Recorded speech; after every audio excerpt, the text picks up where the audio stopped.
అవిశ్వాస తీర్మానం పెట్టలేకనే అసత్య ఆరోపణలు చేస్తున్నారని కర్నూలు మేయర్ బివై రామయ్య అన్నారు.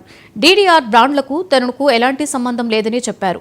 బాలసాయిబాబా ట్రస్ట్ చైర్మన్ రామారావు నుంచి తాను అప్పు తీసుకున్నారని, అప్పు తీసుకున్నా కూడా దానికి టీడీఆర్ బాండ్ల అవినీతికి తనకు ఎలాంటి సంబంధం లేదని అన్నారు. 2 ప్లాంట్లను డబ్బు చెల్లించి కొనుగోలు చేసిన విమర్శలు చేయడం సరికాదని, ఇప్పుడు తనపై విమర్శలు చేసిన వారిని వైసీపీ అధికారంలోకి వచ్చిన తరువాత వదిలిపెట్టే ప్రసక్తే లేదని హెచ్చరించారు. తాను నమ్ముకున్న నాయకుడి కోసం దేనికైనా సిద్ధమని తెలియజేశారు. మీరు అంతా కలిసి కూడా అలా ₹1 కోటి కూడా దాంట్లో అవినీతి అని చెప్పి రాయలేదు. ఇదేం రాయటం, ఫోటోలన్నా పెట్టకూడదా, రాష్ట్రం అంతా ప్రచారం అవుతుంది అని చెప్పిన.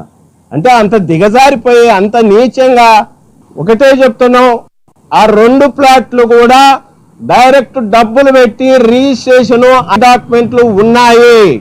ఎక్కడ కూడా కబ్జాలు చేయలేదు, దౌర్జన్యం చేయలేదు, ఎవరిని మోసం చేయలేదు, ఎక్కడ కూడా కించెత్తు కూడా కంప్లైంట్ లేకుండా అంత నిజాయితీగా బతుకున్నటువంటి వ్యక్తిని నా గురించి మాట్లాడేటువంటి వేదాలకు ఇవాళ చెప్తున్నా. నేను ఏమిటికైనా సిద్ధం.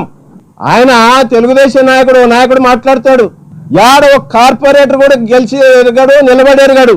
నువ్వు నెల్లూరు నుంచి బట్టలమ్మకి నీకు వచ్చినవి, నీ ఆస్తి ఏంది, మా ఆస్తి ఏంది? ఇక్కడ పుట్టి పెరిగిన వాళ్ళము. నేను ఇంజనీరింగ్ చదువుకున్నా, రియల్ ఎస్టేట్ బిజినెస్ చేసిన, గురువింజ సామెతలాగా నువ్వు మాట్లాడితేట.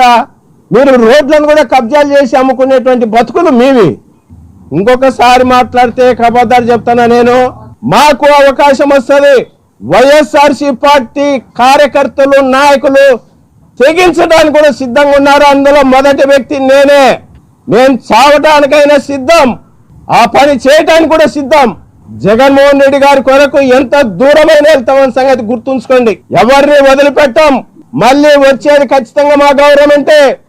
ఇవాళ మీరు ఎన్ని అరాచకాలు, ఎంత అబద్ధాలు, ఎన్ని అబద్ధాలు చేయాలో అన్ని గుర్తుపెట్టుకుంటాం.